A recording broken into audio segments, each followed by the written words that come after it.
So first we are going to discuss objective questions. तो भाई पहले ये बताओ क्वेश्चन नंबर 20 ऑनवर्ड, 20 से 25, any doubt from question number 20 to 25.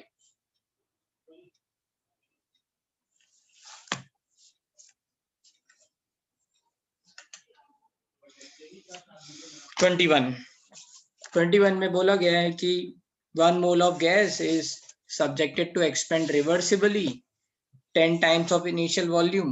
Change in entropy formula लगा दो डायरेक्ट.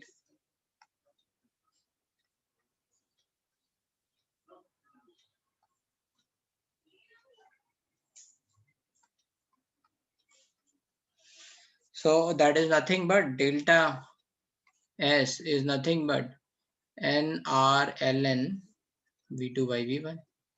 ठीक है, यहाँ टेम्परेचर कांस्टेंट है, 25 डिग्री सेल्सियस पे बोल रहे हैं. Just put the value.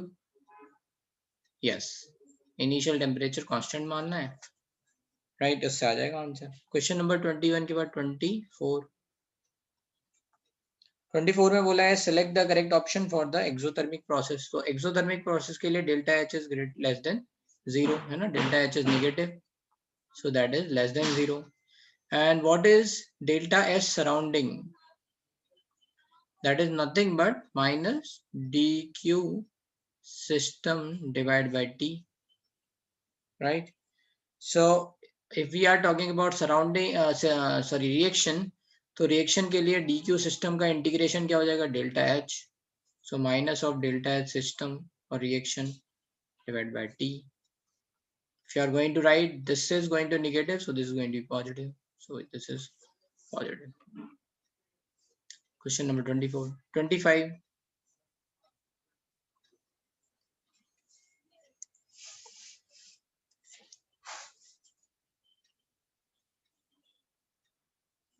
B option is also correct. Then B option में delta system is less than 0 लिखा है, तो we don't know that, मतलब ऐसा जरूरी नहीं है कि डेल्टा एस सिस्टम नेगेटिव ही हो.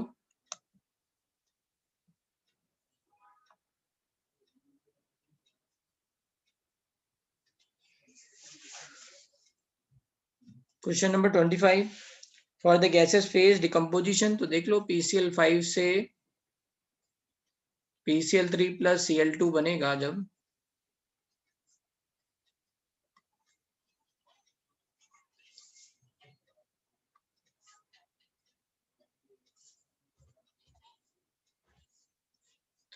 if this is going to form, you can see how many number of moles are forming. 2, 1 से 2 बन रहे हैं, तो डेल्टा एस तो हो गया पॉजिटिव. ठीक है, डेल्टा एस सिस्टम. ठीक है, प्रोडक्ट में 2 मोल्स हैं, 1 मोल से बन रहा है, और यहाँ पे डिकम्पोजिशन रिएक्शन है. So to break the bond you have to supply the energy, so delta H is going to be positive. So apply this both. Question number 26. 26 में पूछा है 1 mole of ideal gas. तो this is you know this formula, delta S is nothing but NCV ln T2 by T1 plus NR ln V2 by V1. just put the value. N की value 1 है, CV ln temperature double हो रहा है, so ln2 volume half हो रहा है, half its initial volume, so this is NR ln 1 by 2. So this is nothing, sorry, n हटा दो. So this is nothing but CV ln2 minus, है ना, ln 1 by 2 क्या हो जाएगा, this is nothing but CV minus R ln2. ठीक है. Question number 26 to 30. Any other doubt? 26 to 30.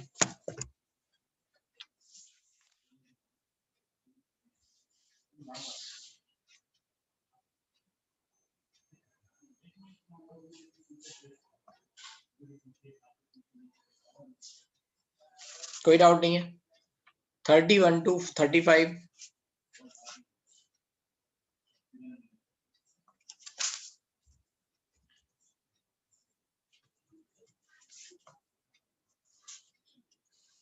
(33, 34, 35).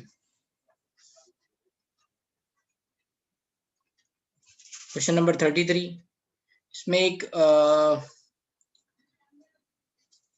let's say monomer दे रखा है. I think this is going to be right some polymerization reaction kind of.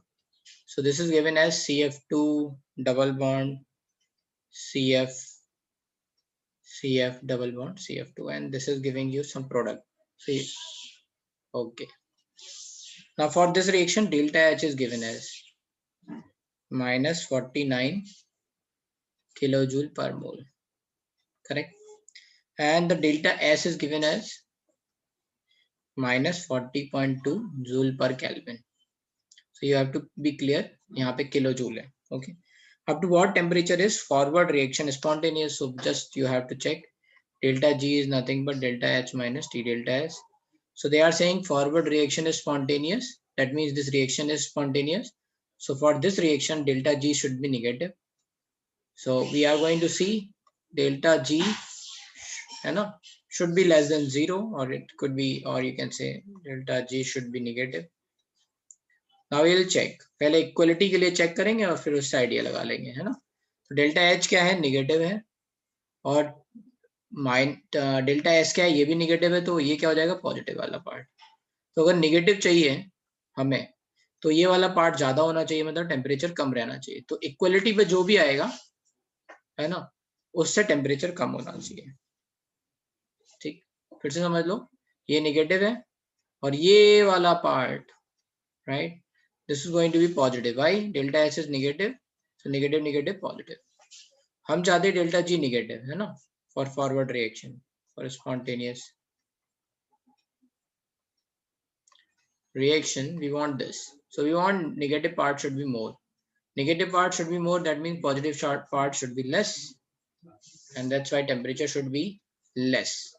Then equality sign, just solve. Delta H equals to T delta S वाला equality लगाओ. So delta H is minus 49,000 से multiply कर लो, joule हो गया. T divided by delta S is minus 40.2. So ये minus minus cut जाएगा, and you can see this is going to be some 1200 some Kelvin, है ना?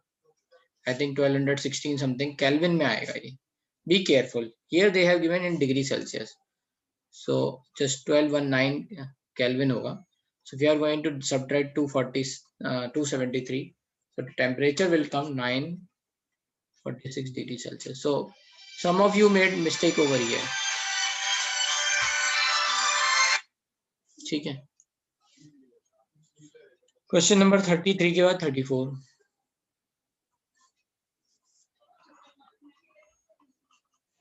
34 में delta G for reaction at 1 atm will be पूछा है.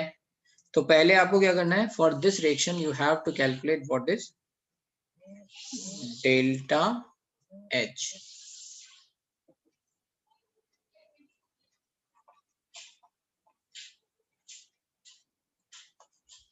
ठीक है. So what is going to be delta H reaction? This is nothing but delta H formation of, right? So over here this is given as enthalpy of formation N2O4 दे रखा है, enthalpy of formation of NO दे रखा है. So product minus reactant, so this is going to be N2O4. N2O4 की enthalpy minus 2 times enthalpy of formation of NO. So just write. Oxygen की तो 0 होगी. So this for this reaction this is going to be 9.7 kilojoule per mole minus, and this is 2 into 90.5 kilojoule per mole. So this is going to be, ये कितना हो गया? 181, और इसमें से ये subtract कर देंगे क्योंकि ये है ना. तो 181 में से 10 कम करेंगे तो ये हो जाएगा 171.3 माइनस किलोजूल पर मोल. ये तो आ गया आपका डेल्टा एच. अब डेल्टा एस क्या हो जाएगा इस रिएक्शन का? डेल्टा एस रिएक्शन भी यही हो जाएगा. The enthalpy of formation, standard entropy of formation is given as,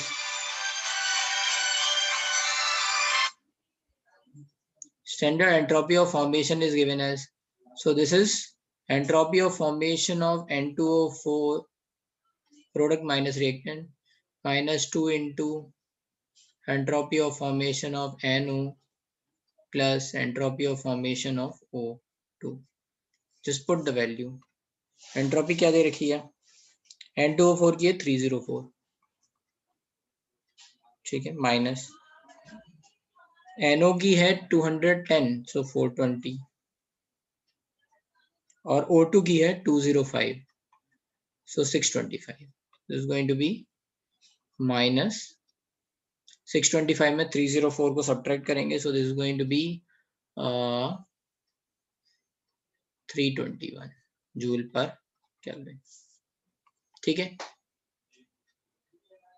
अब देखो इसके बाद क्या करना है, डेल्टा एच रिएक्शन निकल गया, डेल्टा एस रिएक्शन निकल गया, अब बस delta G equals to delta H minus T delta S, so delta G is nothing but minus 171.3 minus T, T कितना दे रखा है 298। अच्छा ये याद रखना ये किलो जूल में है, so if I am going to convert into kilo joule तो मुझे 1000 से डिवाइड करना पड़ेगा उसको, I'm just writing minus and divide by 1000, ठीक है। तो बस इससे आप सॉल्व कर लो, इससे आपको ये 0.3 आएगा, ये 100 समथिंग के आसपास आ जाएगा, है ना, 100 या 90 के आसपास, तो -80 समथिंग आना चाहिए आंसर, -80 के आसपास देख लो आंसर क्या है, ठीक है। हाँ कैलकुलेशन कर लेना, ओके। 34 के बाद कौन सा क्वेश्चन है, 35 में देखो उन्होंने लिखा है equilibrium constant for reaction was measured over a range of temperature and that can be represented by equation this, ठीक है।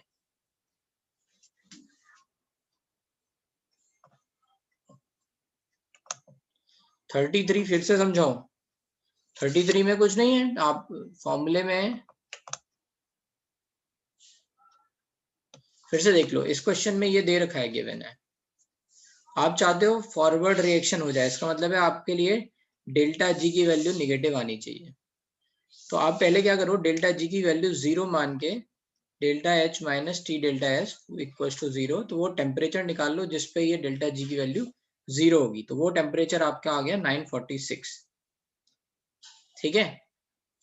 अब मान लो यहाँ पे लिखा हुआ है आपका, राइट, यहाँ पे लिखा है -49,000 किलो जूल को, और यहाँ पे लिखा है प्लस, है ना। अब यहाँ पे आपको सोचना है कि ये टेम्परेचर 945 लिखूं यहाँ पे या 947 लिखूं, क्या टेम्परेचर लिखूं कि ये ओवरऑल ऑल वैल्यू नेगेटिव आ जाए। तो अगर 947 लिखोगे तो ये वैल्यू 40.2 से मल्टीप्लाई करेंगे तो ये पॉजिटिव पार्ट ज्यादा आ जाएगा, राइट, है ना। ये पॉजिटिव यहाँ पे माइनस था, माइनस माइनस प्लस लिख दिया मैंने, तो ये पॉजिटिव पार्ट ज्यादा आ जाएगा, तो फिर क्या हो जाएगा, डेल्टा जी की वैल्यू पॉजिटिव हो जाएगी।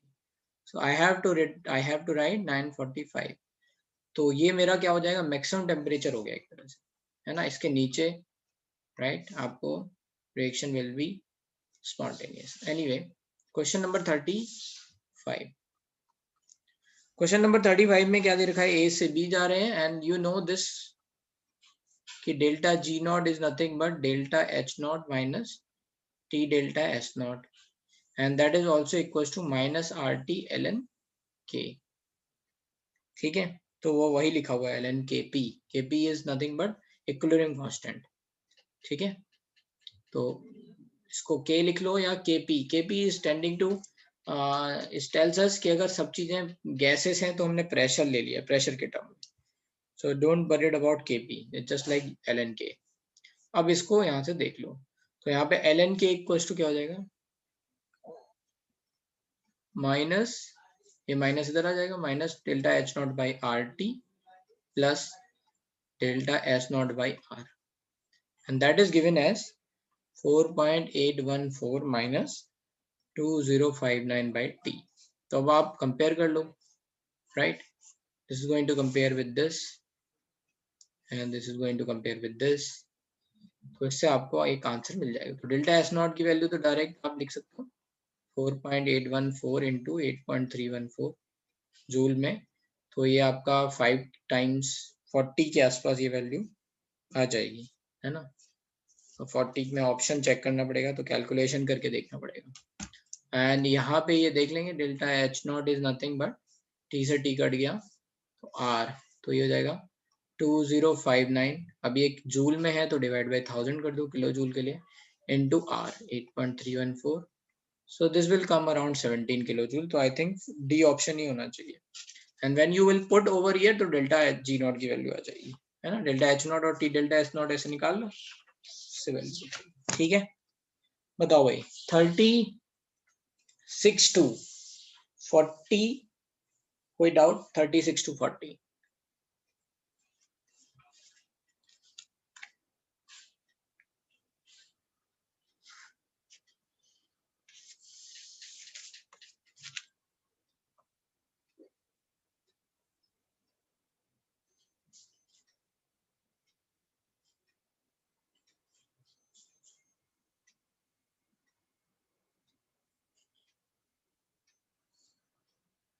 No doubt right. चलो फिर 41 से 44,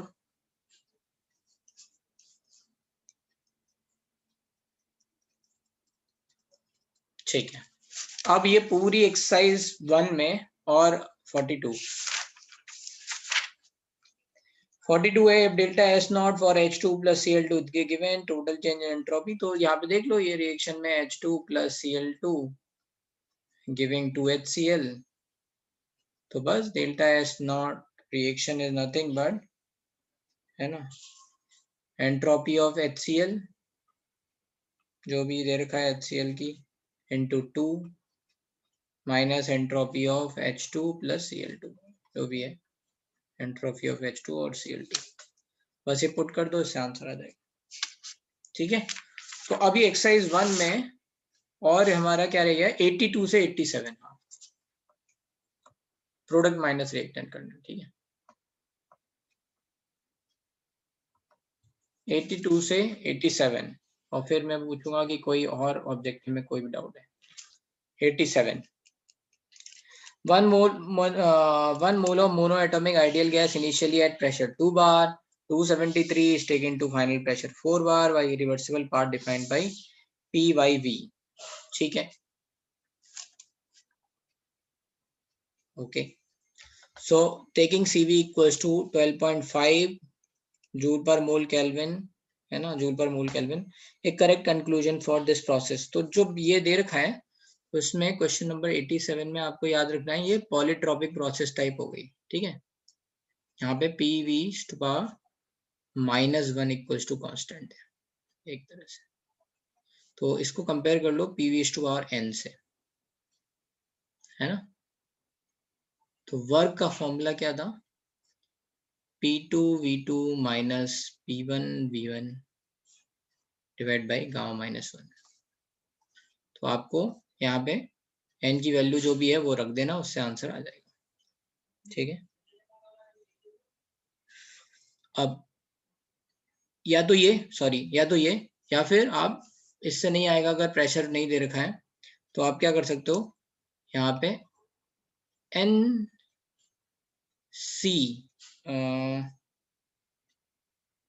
NCV T2 minus T1 divide by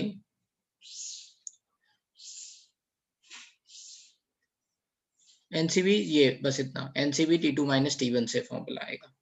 रुक जाओ देख लेते हैं, एक तो ये फॉर्मूला हो गया, दूसरा क्या है, हम C भी निकाल सकते हैं क्योंकि इसमें हीट भी पूछा गया है, right. So what is going to be heat, so Q is going to be NCDT,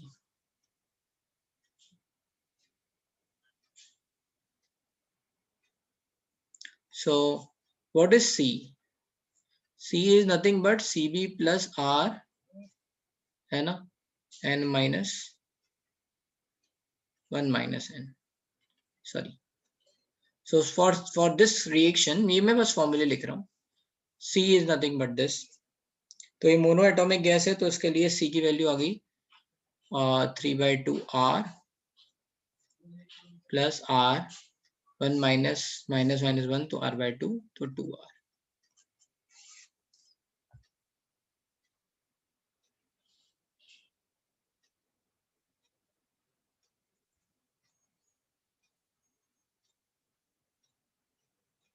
चलो अब थोड़ा सा चलते हैं इसमें।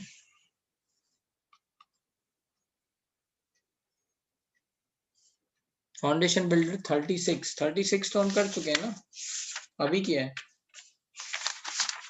क्वेश्चन, थोड़ी देर में आते हैं 36 में।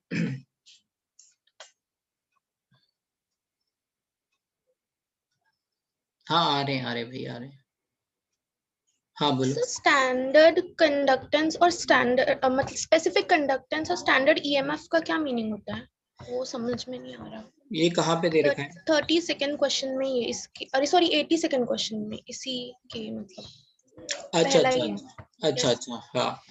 तो एक्चुअली स्टैंडर्ड ईएमएफ का मतलब है इलेक्ट्रोमोटिव फोर्स, मतलब ई नॉट। ठीक है, ओके सर। E not. तो जैसे हमने ई सेल बताया था आपको, दैट इज पोटेंशियल डिफरेंस, वैसे ही ई नॉट सेल होता है, वो हो गया। तो जैसे अगर आप बात करोगे किसी सेल की बात करोगे और उस सेल का अगर पोटेंशियल देखोगे तो 1.5 वोल्ट है, that does not depends on मास। इतने छोटे वाले का जो आपका टॉर्च में पड़ता है उसका भी होता है, जो घड़ी में भी होता है उसका भी 1.5 वोल्ट होता है, right. So that is not depending on मास। ठीक है। स्पेसिफिक कंडक्टेंस, जैसे अभी आपने रेजिस्टेंस पढ़ लिया क्या? नो सर, मतलब पहले का पढ़ा है 10th में एक बार। रेजिस्टेंस जानते हो? बिल्कुल भी नहीं जानते हो? ज्यादा नहीं मतलब अब। तो रेजिस्टेंस जैसे नाम से हम जानते हैं कि द फ्लो, जो भी ऑब्स्टेकल आ रही है फ्लो ऑफ करंट में, वो उसको रेजिस्टेंस बोलते हैं। ठीक है। Yes sir. तो इफ तो उसी में एक आता है स्पेसिफिक रेजिस्टेंस। ठीक है। Okay sir. हाँ, दैट डिपेंड्स ऑन कि आपका जो वायर है उसकी उसका एरिया ऑफ क्रॉस सेक्शन कितना है, लाइन लेंथ कितना है, उसके हिसाब से आता है। ठीक है, पर यूनिट लेंथ पे कितना रेजिस्टेंस आ रहा है, तो वो आया। तो इसका जस्ट उल्टा होता है specific conductance. Conductance is just opposite of resistance. Conductance को इस तरह से समझा जा सकता है कि how easily a current can flow, how easily a current can flow in let's say wire or in aqueous और electrolytic system कहीं पे भी। ठीक है, तो कंडक्टेंस ज्यादा है इसका मतलब क्या है, करंट में जो रेजिस्टेंस लग रहा है उस पर्टिकुलर वो मीडियम में वो कम है। कम है। Yes sir. And that is not going to be mass dependent. ठीक है। ओके मतलब 1 टन से। Yes sir, thank you. Okay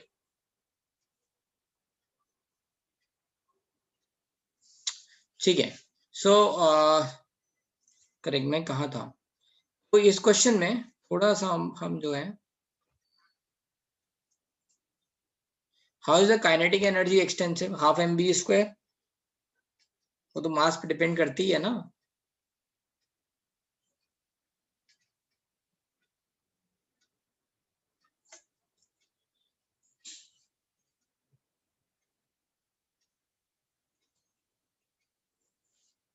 ठीक है, तो अब मैं फिर से 87 पे, आई am just focusing on 87। So that is 1 mole, initial pressure 2 bar and temperature T initial is 273 Kelvin. It's taken to final pressure P final is 4 bar by reversible taking. Okay. So what we have to do is we have to calculate what is going to be temperature over here. Okay. In this process, what is going to be temperature over here. So the temperature, T final, we don't know. So we are going to say delta E equals to Q plus W. Delta E is nothing but आपका NCV dt. So this is going to be T2 minus T1. Q is nothing but NC dt. ठीक है, and W we can say P2 V2 minus P1 V1 divided by n minus 1. So that is going to be. Now what we can do is from ideal gas equation we can calculate what is the volume here or any relation over here. ठीक है?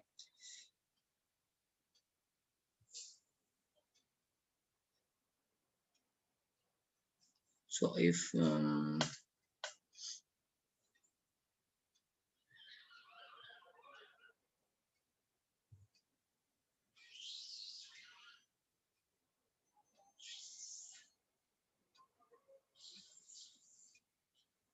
इससे नहीं आएगा, इससे तो यही formula बनाया, right?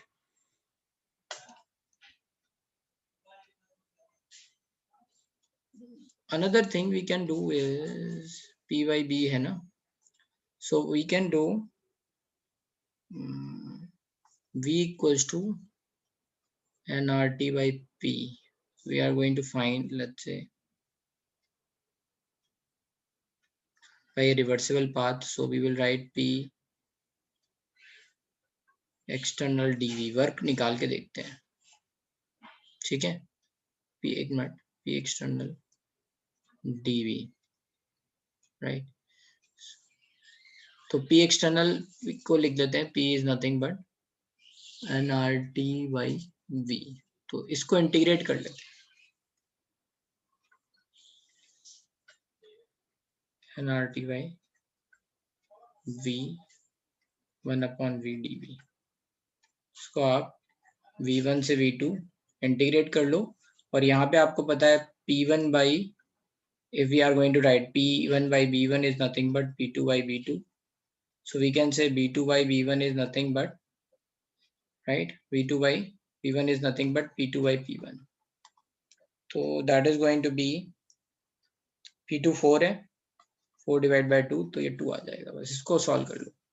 n की वैल्यू 1 है, r और t, right?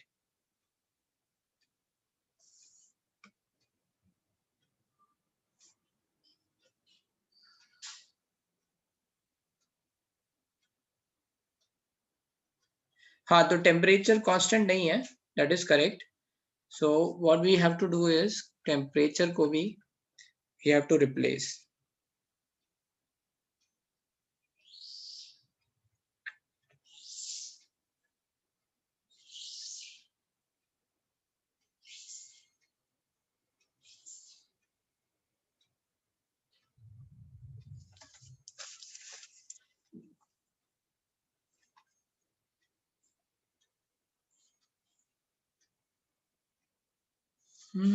We can do one more thing, relation निकाल सकते हैं इससे.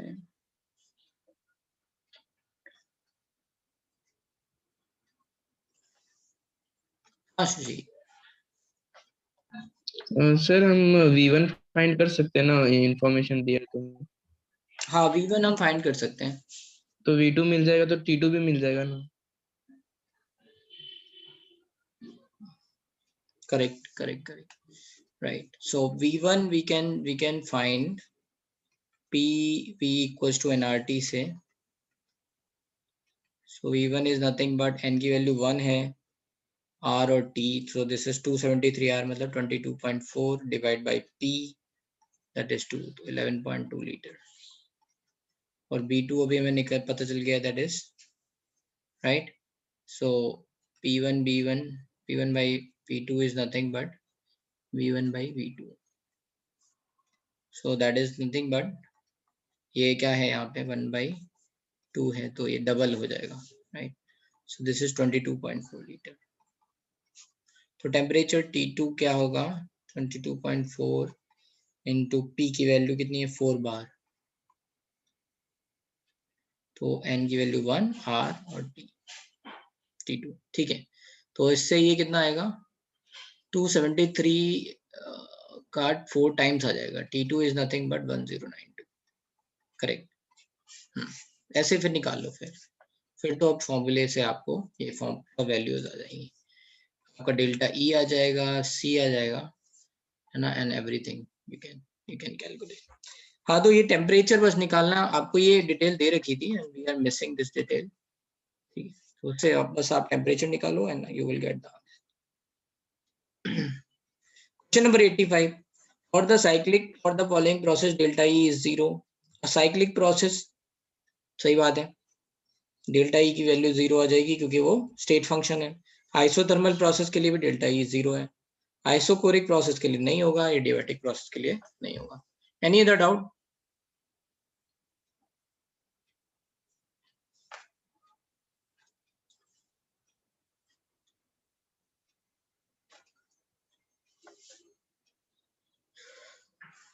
चलो भाई, तो ये तो हो गए आपकी एक्सरसाइज 1 फाउंडेशन ऑब्जेक्टिव. अब सब्जेक्टिव के भी कुछ क्वेश्चन डिस्कस कर लेते हैं एंड तो फिर ये खत्म ही हो जाएगा.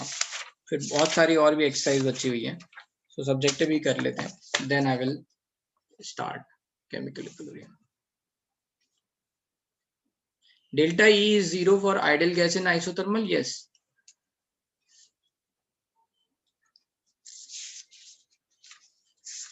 क्यों, दिक्कत क्या है? पार्थ, हाथ उठाओ.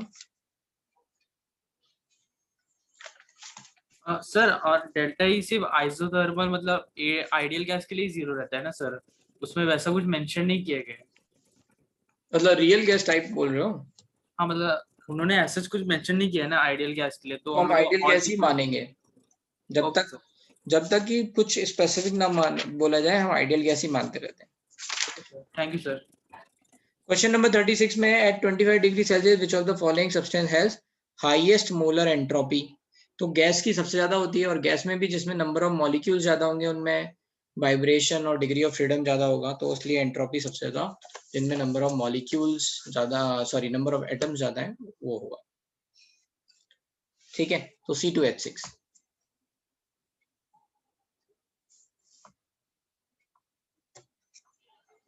ठीक, तो सब्जेक्टिव में भी मैं बता देता हूँ. सब्जेक्टिव में हम लोगों ने 23 तक कर रखा है, right? So from 24 onward, 24 to 20, 24 to 30 थोड़ा कैलकुलेटिव क्वेश्चंस होंगे ये. 24 दे रखा है कार्नोट वर्किंग बिटवीन 2 टेम्परेचर. तो इसका देखो, कार्नोट साइकिल सर पढ़ाएंगे तो पढ़ाएंगे, इसका फॉर्मूला आप लोग समझ सकते हो कि एफिशिएंसी का फॉर्मूला क्या होता है. सो एफिशिएंसी का मतलब है, एफिशिएंसी को थोड़ा सा यहाँ समझ लेते हैं. Efficiency that is nothing but useful work done divide by heat supply.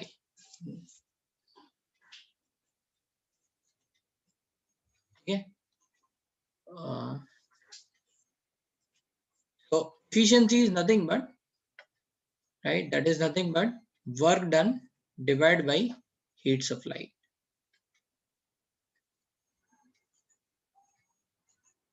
Work done by system, right, and this is total heat supplied.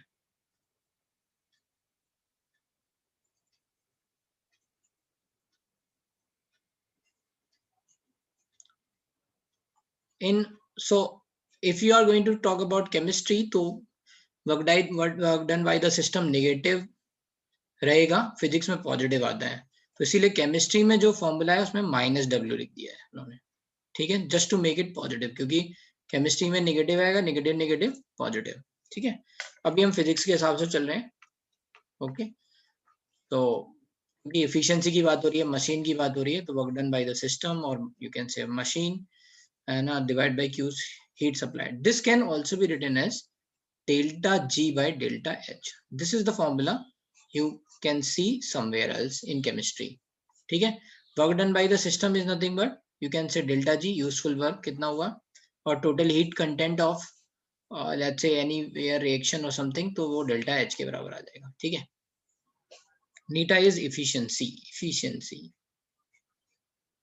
जैसे मैं बोलूं तुम्हारी एफिशिएंसी क्या है, तुम्हें मैंने 1000 किलो जूल एनर्जी दी जब तुमने खाना खाया, अब उसके बाद कितना काम किया, right?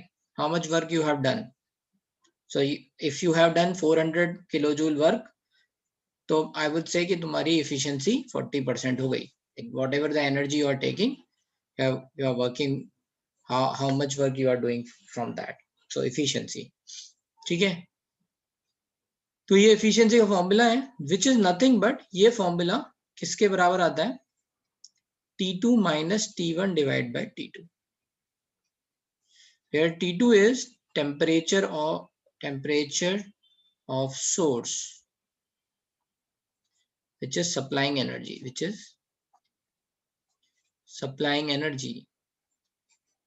heat, and T1 is temperature of sink, maybe surrounding, है ना, कहाँ जा रही है heat loss करके, तो ये sink you can say surrounding also, right? ठीक है, which is absorbing rejected heat, है ना. So that is the concept over here. मैंने कुछ फॉर्मूले बता दिए.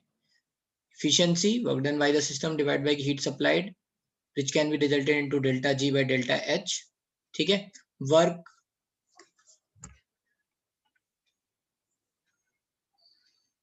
हाँ, delta G gives free energy वाला है. ठीक है. So this is going to be in fraction. If you are going to multiply, अगर मैं percentage efficiency लिख दूंगा, then that is nothing but T2 minus T1 divided by T2 into 100. याद है. So this is Carnot cycle. ठीक है, ये Carnot cycle में आएगा सब कुछ. हमने नया चैप्टर स्टार्ट नहीं किया है. क्वेश्चन नंबर 24 बता रहे हैं सब्जेक्टिव का. Now let's understand. थोड़ा सा एक डायग्राम मैंने आपको पहले बताया था. This is source which is going to supply some energy, let's say Q2 to engine which is doing some work, है ना. And then it is rejecting some heat, है ना. सारी heat तो जितनी भी आपने heat दी उससे पूरा वर्क तो हो नहीं सकता. कुछ heat है ना, वो कहाँ जाएगी, सिंक में चली जाएगी.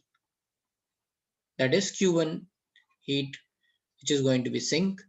तो सोर्स का टेम्परेचर है T2 और सिंक का टेम्परेचर है T1. So that's how it is coming. And this is actually coming from this formula. कि अगर हम वर्क देखेंगे तो वर्क कितना होगा फर्स्ट लॉ ऑफ थर्मोडायनेमिक्स से. मैंने Q2 एनर्जी आपको दी, है ना, और Q1 रिजेक्ट हो गई. तो इन दोनों का जो मतलब मैग्नीट्यूड देखा जाएगा, ऑब्वियसली इनके साइन अपोजिट आते हैं. तो इन दोनों का जो भी मैग्नीट्यूड वैल्यू हम लिखेंगे उससे वर्क आ जाएगा. तो अगर हमें साइन को नहीं लेना है दिमाग में, है ना, what we are going to write is this is nothing but, ये किसके बराबर है, Q1 plus Q2 divide by Q2. Q2 is total heat given, है ना. यहाँ साइन का दिमाग में नहीं रखना है, इसलिए प्लस रखना है, क्योंकि यहाँ हमेशा क्या होगा, इनके साइन अपोजिट होंगे. तो अब अगर साइन के साथ लिखोगे, जैसे मान लो ये आपने 240 एनर्जी दी और ये रिजेक्ट हो गई -100, तो अपने आप डिफरेंस आ जाएगा. So that's why we are keeping plus sign over here. Don't get confuse कि सर यहाँ डिफरेंस लेंगे. अगर आप यहाँ माइनस साइन रख दोगे तो क्या हो जाएगा, ये दोनों एड अप हो जाएंगे, है ना. अपोजिट साइन है ना इनके, ये सप्लाई हो रही है ये और ये रिजेक्ट हो रही है. That's why this is also the formula of efficiency. ठीक है. Anyway, now will come to this point कि यहाँ पे राइट, इसमें किसी को कोई प्रॉब्लम है, कितना वर्क किया गया है ना, फर्स्ट लॉ ऑफ थर्मोडायनेमिक्स मैंने बता दिया है ये. ठीक है, मैक्सिमम वर्क यही हो सकता है ना, सारी हीट वर्क में कन्वर्ट हो जाए, मतलब इन दोनों का डिफरेंस वाली हीट वर्क में कन्वर्ट हो जाए, right. So over here this is the formula. Now will come to the question. Question कह रहा है कि कार्नोट इंजन जो है वो 2 टेम्परेचर वर्क कर रहा है, उसकी एफिशिएंसी 40% है, और अगर सिंक का टेम्परेचर 60 डिग्री सेल्सियस रिड्यूस कर दिया गया तो एफिशिएंसी बढ़ के 55% हो जाती है. Calculate the two temperature. ठीक है, T2 minus T1 divide by T2 equals to 0.4. मैंने डायरेक्टली फ्रैक्शन में लिख दिया है क्योंकि 40% मतलब 0.4. फिर लिखा है पहला एक क्वेश्चन दिया हुआ है, क्वेश्चन 24 है ये. दूसरे में लिखा है T2 माइनस T1 कितना रिड्यूस किया गया, 60 degree, divide by T2 is nothing but 0.55. बस अब इन दोनों सॉल्व कर लो. इसको डिवाइड कर सकते हैं तो कट जाएगा. This is T2 minus T1 and this is going to be T2 minus T1 plus 60. T2 minus T1 plus 60, which is nothing but 0.4 divided by 0.55. So this is nothing but 8 by 11. If you are going to solve, so this is going to be 11 T2 minus T1 equals to 8 T2 minus T1 plus 480. So 3 T2 minus T1 is nothing but 480, and which is nothing but 160 है ना. T2 minus T1 कितना हो जाएगा 480 divide by 3 which is nothing but 160. तो आपको पहली बात पता है कि ये 160 है. अब इससे ये थर्ड इक्वेशन आई, इसको इसमें डाल दो इधर, तो इससे आ जाएगा 160 divide by T2 is nothing but 0.4. So T2 is nothing but 160 divided by 0.4 which is 400 Kelvin, and T1 is nothing but 160 का डिफरेंस देखते हो तो 240 Kelvin. ठीक है, समझ में आया. Question number 24. लो भाई 24 से 30 तक और कोई डाउट पूछ लो यार, एक आध क्वेश्चन. जिन लोगों ने नहीं किया उनका भी भला हो जाएगा.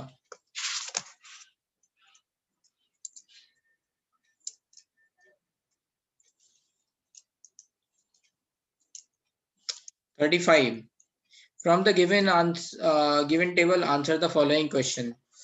तो उन्होंने देखो डेल्टा H नॉट दे रखी है इंडिविजुअल रिएक्टेंट की, ठीक है.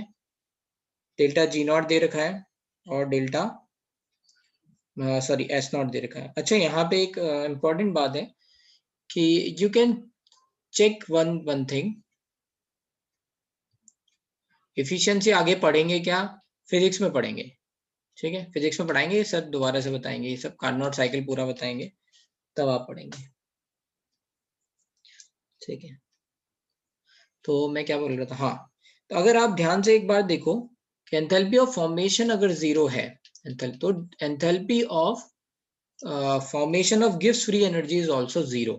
You can see in H2 case, है ना, 0 0 लिखा हुआ है, ठीक है. स्टैंडर्ड एंथैल्पी ऑफ फॉर्मेशन अगर आपकी 0 आ रही है ना, तो standard enthalpy of formation of delta G that is also going to be 0, ठीक है. For H2 it is given as 0 0. Anyway, now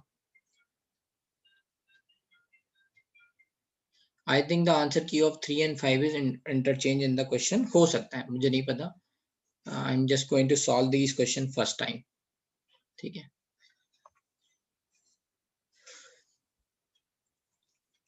Let's say देखते हैं यहाँ पे question number 35. CO CO2 H2O H2 दे रखा है, तो first we will calculate what is delta H not. पहला ऑप्शन ही यही है, तो हम डेल्टा H नॉट के हिसाब से देख लेंगे. फॉर्मेशन एंथैल्पीज ये दे रखी हैं, तो प्रोडक्ट माइनस रिएक्टेंट H2 की 0 है, CO2 की माइनस 94 है, माइनस 94.05 माइनस, फिर H2 और CO की है, H2 की माइनस 57.8 माइनस 26 पॉइंट मतलब plus, so minus 26.42. So just add 0.22 और ये कितना हो जाएगा 60 कितना 7 होगा ना, तो ये हो गया आपका 64 और 20 84. सो माइनस 94.05 प्लस, है ना, इज गोइंग टू बी 84.22, ठीक है. अब इससे आप सॉल्व कर लो तो ये आ जाएगा अप्रोक्सीमेटली कितना हुआ ये 105 में 82 अगर करेंगे तो 83, तो ये आ जाएगा माइनस 9.83 किलो जूल पर मोल. ये आ गया डेल्टा H नॉट. फिर डेल्टा G नॉट, तो उसके लिए डेल्टा S नॉट पता होना चाहिए. तो ऐसे ही प्रोडक्ट माइनस रिएक्टेंट करके आप निकाल सकते हो. इसमें इन्होंने H2O का एंट्रोपी 25 डिग्री सेल्सियस पे नहीं दे रखा है, 298 डिग्री पे नहीं दे रखा है, ठीक है. So what we can do is,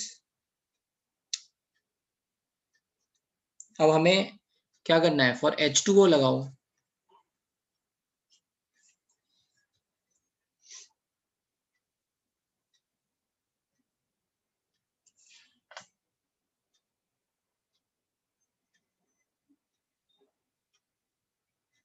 तो एक तो हम ये कर सकते हैं कि we can calculate what is delta S, ठीक है, डेल्टा एस फॉर H2O. तो this is nothing but delta S of H2O is nothing but entropy at 298 kelvin minus entropy at 0 kelvin which is going to be 0. और ये value हम निकाल लेंगे किससे, delta G not equals to delta H not minus T delta S. तो बस इससे value put कर दो. इसके लिए मुझे डेल्टा G नॉट पता होना चाहिए. तो अब ये डेल्टा H नॉट मुझे पता है, डेल्टा G नॉट फिर ऐसे ही रिएक्टेंट माइनस प्रोडक्ट निकाल के कर लो, ठीक है. तो delta G not is nothing but product minus reactant. Product में क्या क्या है, -50 sorry 9 -9424 minus -54.64 minus 32.79. So if we are going to solve, then this value will come, है ना. तो बस इसमें क्या है, डेल्टा G निकल गया तो डेल्टा आपका S निकल गया.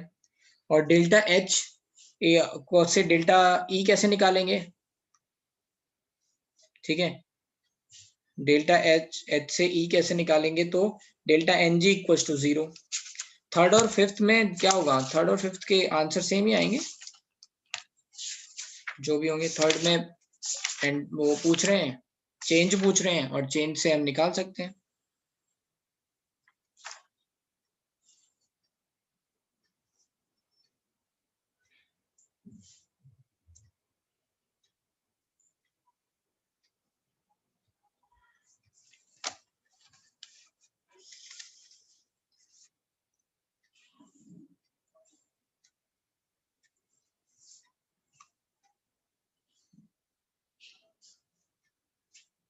सर मोल्स 0 क्यों है, 0 इसलिए है क्योंकि दो प्रोडक्ट बन रहे हैं और दो रिएक्टेंट कंज्यूम हो रहे हैं गैसेस के. अच्छा सॉरी, रिएक्शन का पूछा है ना, डेल्टा एस नॉट रिएक्शन का पूछा है. तो over here this value we are getting that is for reaction, ठीक है. ये वैल्यू जो भी मिल रही है ये रिएक्शन की, और इससे जो वैल्यू निकल के आएगी वो डेल्टा एस नॉट रिएक्शन निकल के आएगी. मैं एक बार सॉल्व भी कर लेता हूँ. ये क्या होगा, माइनस माइनस 79 और 64 कितना होता है, 80 एंड 60 144. सो दिस इज 143, एक आगे आ जाएगा तो ये हो जाएगा 55 87 प्लस ये 94.24. सो फिर 124 हटा देंगे तो 6 आ जाएगा, ये माइनस 124 से 43 अगर सब्ट्रैक्ट करेंगे 24 19 तो 81. ये आ गया आपका सारा किलो जूल में ही होगा ये, आई थिंक किलो कैलोरी में, सॉरी किलो कैलोरी. और ये भी आ गया आपका kilo calorie. Now just put delta G naught reaction is nothing but delta H naught reaction minus T delta S naught. इससे जो वैल्यू आएगी वो आपकी आ जाएगी डेल्टा S naught रिएक्शन. यहाँ पे टेम्परेचर आप 298 केल्विन डाल देंगे यहाँ पे, so you'll get the value. और केवल H2O के लिए लिखेंगे, फॉर H2O है ना. तो यहाँ पे डेल्टा G नॉट की वैल्यू दे रखी है दैट इज -54.64. यहाँ पे डेल्टा H नॉट की वैल्यू दे रखी है -57.8. बस इसको अप्लाई करके निकाल सकते हैं डेल्टा S नॉट की वैल्यू, बस है ना. That is nothing but S298 H2O minus S 0 kelvin, तो यहाँ से 0 हो जाए. तो इन दो वैल्यू से निकाल के देखो, और ये डेल्टा S नॉट रिएक्शन है. आई थिंक आंसर आ जाएगा, देखो एक बार आ रहा है आंसर, कैलकुलेशन है थोड़ी.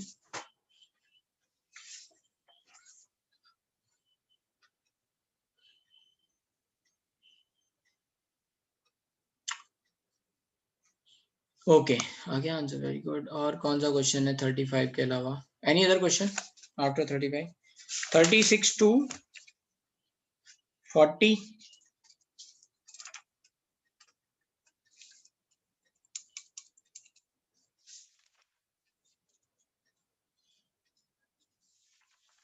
41 to 50.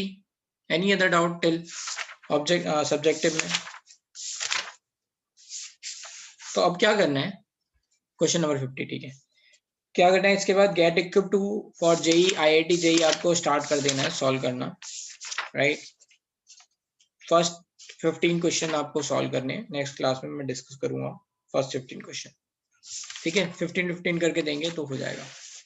क्वेश्चन नंबर 48 एंड 50, चलो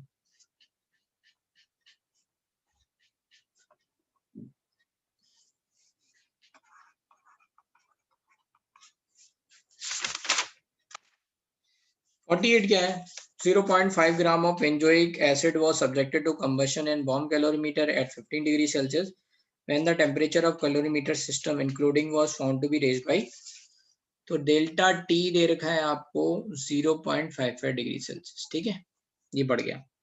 calculate the heat of combustion of benzoic acid at constant volume constant pressure, the thermal capacity of calorimeter system including water was found to be 23.85 kilo joule. So total heat capacity ये दे रखी है, thermal capacity का मतलब है total heat capacity of whole, let's say CT दे रखा है, sorry CT is given as 23.85 kilo joule, ठीक है। So Q absorbed bye whole bomb calorimeter क्या होगा कि इसमें इतना टेम्परेचर में चेंज आया, पर डिग्री चेंज इतना एनर्जी एब्जॉर्ब करता है, so this is going to be 23.85 into 0.55, so you just solve it. Now this energy is released by, so Q released plus Q absorbed is 0, so Q released is nothing but minus of this, so this energy is released by 0.5 gram of benzoic acid, तो क्या हो जाएगा, benzoic acid क्या होता है पहले ये देख लेते हैं, ये बेंजीन हो गया, इस पे COOH लगा दिया, this is benzoic acid.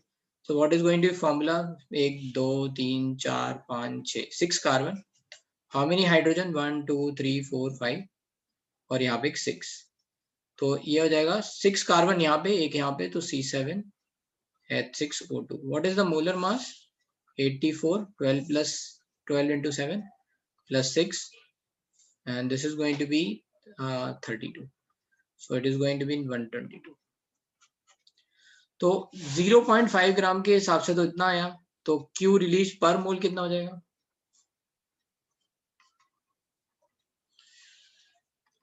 -23.85 into 0.55 divide by, है ना, 0.5 into 122, ठीक है।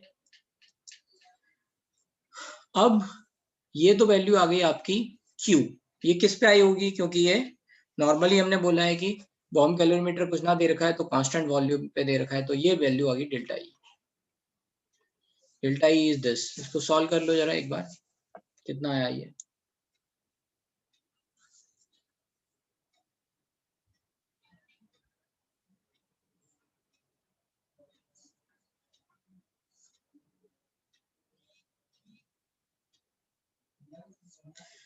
somewhere it is coming as 320 kilojoule, ठीक है। मैंने गलत किया है क्या, 3200, करेक्ट, ये आ गया डेल्टा ई। अब इसकी आप इक्वेशन लिख लो, C7H6O2, this is going to be in liquid. अच्छा, ये हम लिक्विड कैसे समझ रहे हैं ये भी समझ लेते हैं। तो C4 तक, C1 से C4 तक अगर कोई कंपाउंड होता है तो वो जनरली गैस होता है, ठीक है, आपको पता भी है। LPG ब्यूटेन रहता है, तो उसमें LPG ब्यूटेन प्रोपेन ये सब आता है, तो बस ब्यूटेन तक गैस है, ठीक है।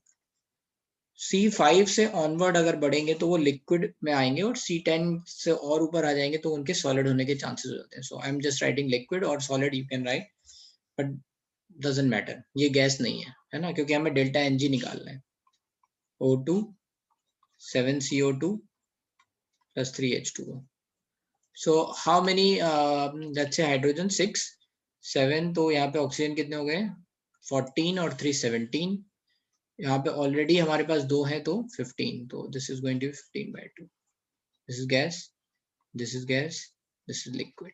So what is going to be delta Ng? Delta N G की वैल्यू यहाँ कितनी आ जाएगी 7 minus 7.5, 15/2 is 7.5, so minus 0.5. बस आप सॉल्व कर लो. Delta H is nothing but delta E plus delta N G R T. ठीक है, टी की वैल्यू 15 डिग्री सेल्सियस के हिसाब से डाल देना, आंसर आ जाएगा. Question number 50. क्वेश्चन नंबर 50 में पूछा गया है the heat of reaction for formation of this is going to be this. What will be the heat of reaction at 50 degree Celsius? R is given that this. और भी कुछ दे रखा है.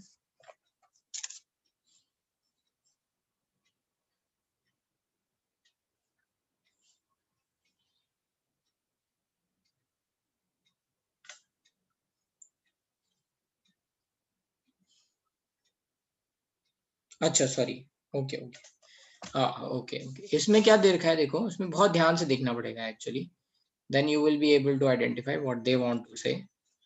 कह रहे हैं हीट ऑफ फॉर्मेशन दे रखा है NH3 का.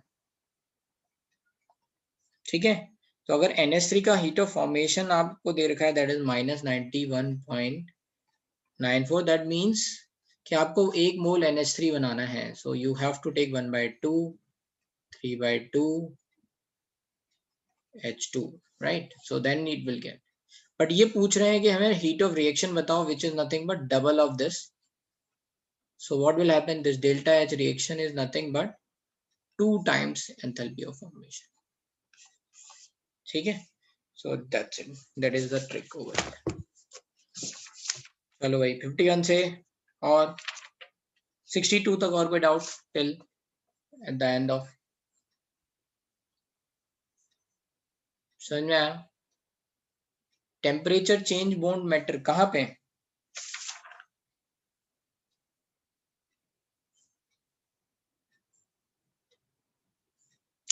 अच्छा ओके, हाँ यहाँ पे 50 डिग्री सेल्सियस है, 27 डिग्री सेल्सियस है, तो अब क्या करें?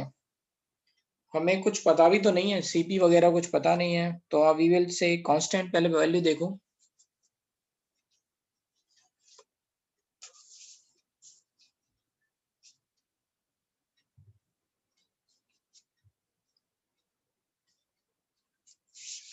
कितनी वैल्यू आ रही है इसकी? 182 183 पॉइंट समथिंग नहीं आ रही है क्या? देखो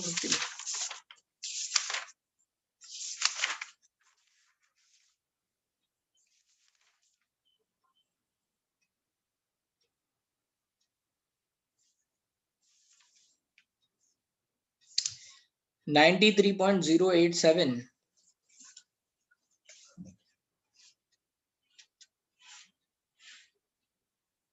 सॉरी, नहीं नहीं नहीं, मैंने गलत पढ़ लिया क्वेश्चन. करेक्ट, इसमें टेम्परेचर का ही रोल दे रखा है, राइट?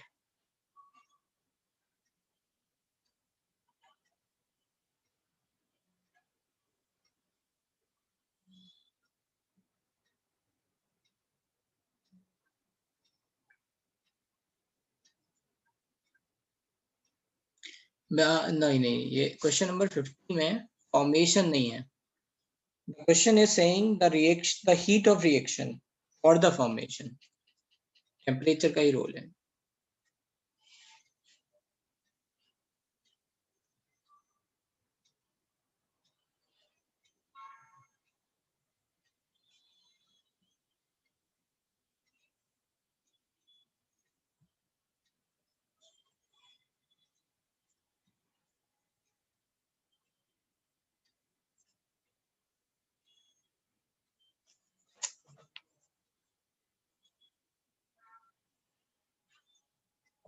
तो क्या करें इसमें? Right, what we can do is, फिर आपको किरचॉफ लॉ लगाना पड़ेगा क्वेश्चन नंबर 50 में, है ना? N2 plus 3H2 gives 2NH3. That is happening at 27 degrees Celsius, or you can say 300 Kelvin. Then you just heat it. N2 plus 3H2 gives 2NH3 at 50 degrees Celsius. So that is nothing but 323 Kelvin. अब ये आपको हो गया, ये delta H1 value दे रखी है, delta H2 आपको निकालनी है, दिस यू कैन राइट। तो ये CpDT हो गया, और इनकी Cp वैल्यू कैसे लोगे आप, इनकी Cp अलग अलग आएंगी। तो ये तो हो गई आपकी diatomic gas, this is also diatomic gas, this is polyatomic gas. तो ऐसे ही लेना पड़ेगा। डायटोमिक गैस के लिए Cp कितना होता है, Cp is going to be 7/2 R, और पॉलीएटॉमिक के लिए कितना होगा, पॉलीएटॉमिक गैसेस के लिए डिग्री ऑफ फ्रीडम के हिसाब से 4R। एक बार इसे ट्राई करके देखते हैं, ठीक है। It's going to be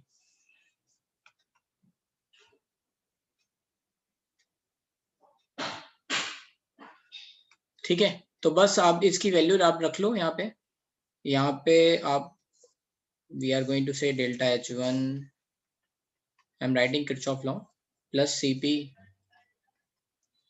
over here 2 times 2 moles CpDT and CpDT.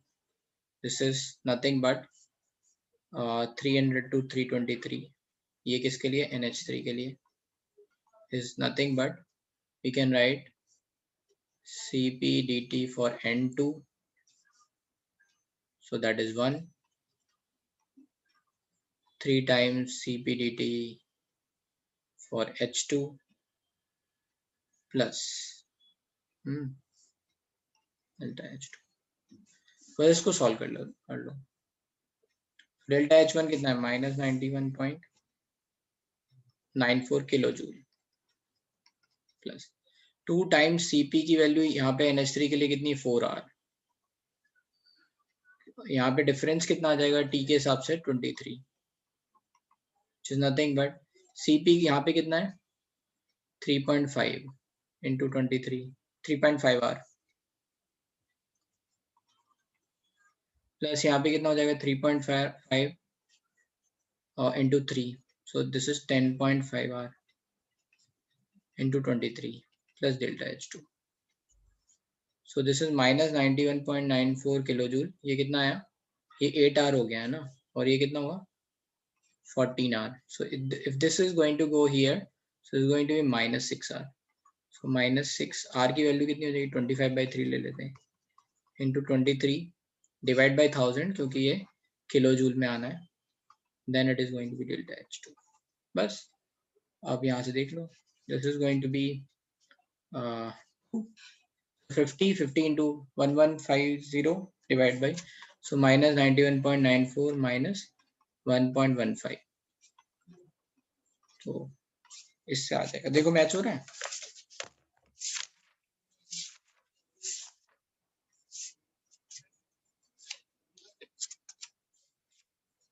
ठीक है।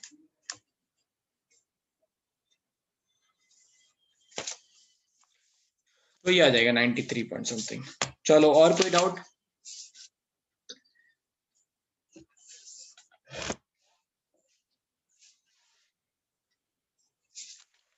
तो 62 तक और कोई डाउट नहीं है। आई एम जस्ट अज्यूमिंग कि आपने ये 62 तक सॉल्व कर लिया है। Question number 40, calculate the mass of mercury which can be liberated from HGO at 25 degrees Celsius by treatment of excess HGO with heat with 41.84 kilojoule of heat at constant pressure and constant volume। Okay तो इसमें ये याद रखना है, question number 40 and 59,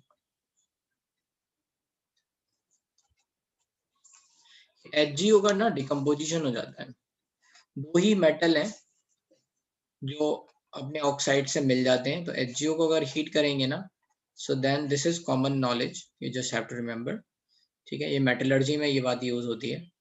तो HGO को mercury में ये इसको अगर हीट करेंगे तो Hg प्लस हाफ O2 मिल जाएगा।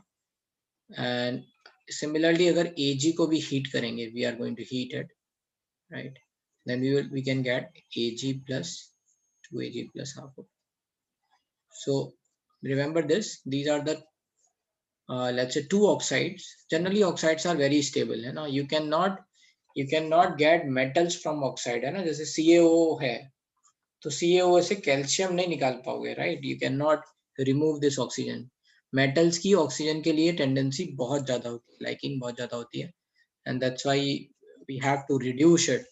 तो reduction के अलग अलग मेथड है, right, but over here just by heating you can get. So these are the two metal, and you already know these are less electron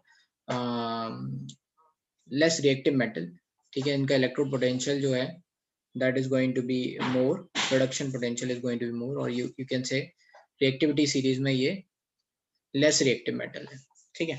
So this is common knowledge. Now I'll come to this point कि ये कह रहे हैं कि liberated at 25 degree Celsius with by the treatment of HGO with heat. So we are heating it.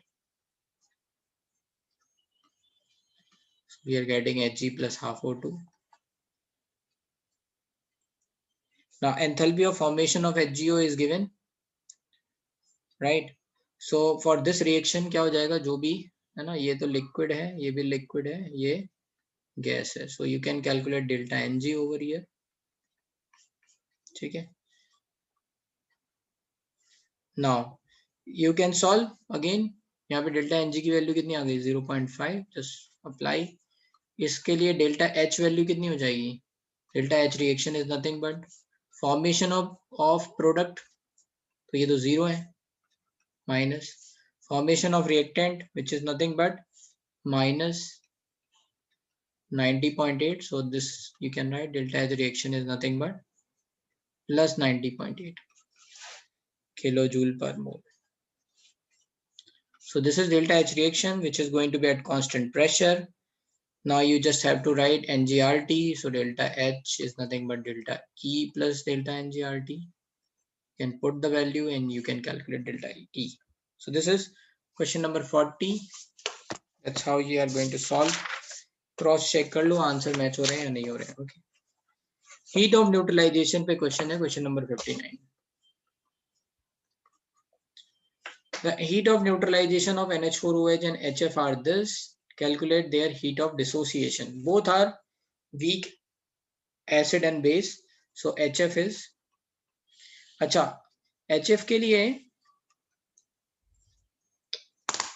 ये minus sign यहाँ पे इन्होंने मिस किया है, ठीक है. This is also going to be minus 68.6, ठीक है, नॉट पॉजिटिव.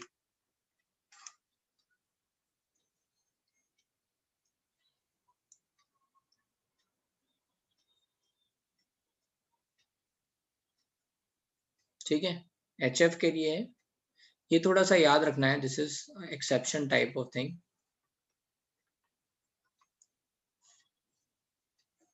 कि HF है ना, for HF heat of neutralization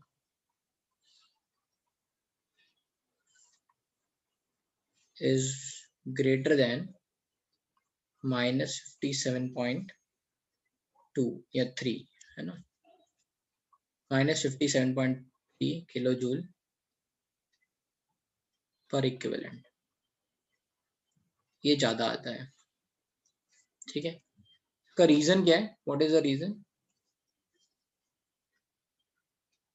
So you can see over here this they have given minus 68.6, ठीक है.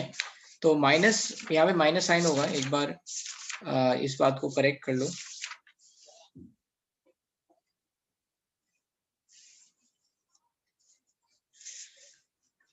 Now this value why it is going to be more, ये समझ लेते हैं कि रीजन यहाँ होता है कि ये जो HF है, HF है ना, gives let's say H plus and F minus, and due to small size of F minus, है ना, degree of hydration is high. Degree of hydration is very high. तो F माइनस के साथ जो है ना वो वाटर के मॉलिक्यूल्स, बहुत सारे वाटर के मॉलिक्यूल ऐसे सराउंड कर लेंगे इसको, है ना. एंड यू कैन अंडरस्टैंड कि ये हाइड्रोजन बॉन्डिंग भी बना रहा होगा, right. Those interactions are going to form hydrogen bonding. So these are going to be strong interactions, है ना. इनके कारण एनर्जी रिलीज होती है. Hence energy releases. ठीक है. तो इसमें ये रीजन है HF के साथ कि F माइनस का साइज छोटा होता है और उसके कारण डिग्री ऑफ हाइड्रेशन और यू कैन से हाइड्रोजन बॉन्डिंग के कारण ये एनर्जी जो है वो और ज्यादा रिलीज हो जाएगी. So that is the reason. अब इन्होंने जो यहाँ पे पूछा है न्यूट्रलाइजेशन, उसमें आप देख लो -57.3 से ये कितना ज्यादा है, 11.3 ज्यादा है ना. तो this is going to be इसकी न्यूट्रलाइजेशन. और ये कितना कम है -57.3 से, तो कितना हो गया 52 के लिए 0.5, 5.3 तो 5.8 बस आंसर. ओके सारा आगे समझ में. So that's it. अब आप बैठ के आगे के क्वेश्चन सॉल्व कर लेना. फर्स्ट 15 क्वेश्चन आप सॉल्व कर लो पहले, बाकी लोग जो और कर सकते हैं वो आगे सॉल्व कर लें. Try to solve till advance level, है ना. चलते हैं हम आगे. So next chapter.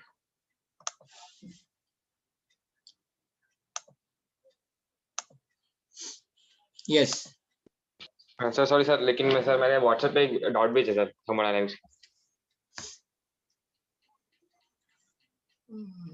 Which question, ये कौन सा है? सर ये टेस्ट में आया था. अच्छा. 2 moles of polyatomic gas A and 4 moles of monoatomic gas B are taken together in a container. What is the molar heat capacity of the mixture under constant volume condition? ठीक है. तो अब क्या करना है, जब ऐसा अगर हमें मिक्सचर दे रखा हो, ठीक है, तो हम इफेक्टिव निकाल लें टोटल हीट. Yes sir. है ना. So that is nothing but जैसे N1, एक minute, we can say total mixture की NC मिक्स dt है, which is nothing but N1 C1 let's say dt plus N2 C2 dt. ये हो जाएगा ना, ये टोटल हो जाएंगे इन टोटल. तो C मिक्स dt हटा दो वैसे, तो C मिक्स क्या हो जाएगा, N1 C1 plus N2 C2 divide by N total. बस इससे आ जाएगा. तो सर गामा बस कंफ्यूज करने के लिए दिया था क्या? गामा का वैल्यू मतलब? हाँ मतलब यही ऐसे ही आना चाहिए. ठीक है, एक बार देखो आंसर कितना क्या आ रहा है. एक मिनट सर.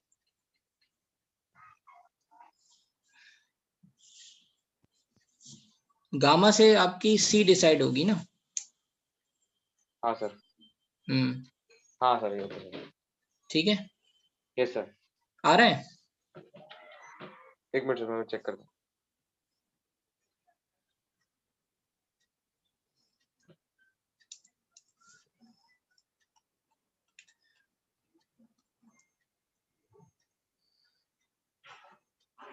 हाँ सर.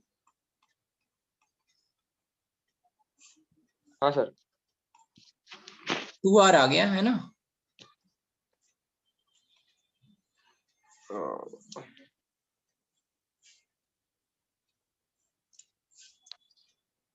फोर क्या है आंसर? हाँ सर 4 ही है sir. Thank you sir.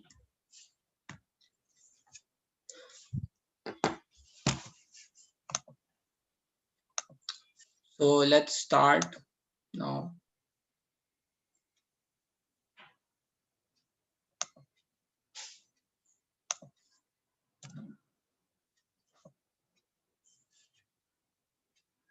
I'm just going to give you some introduction.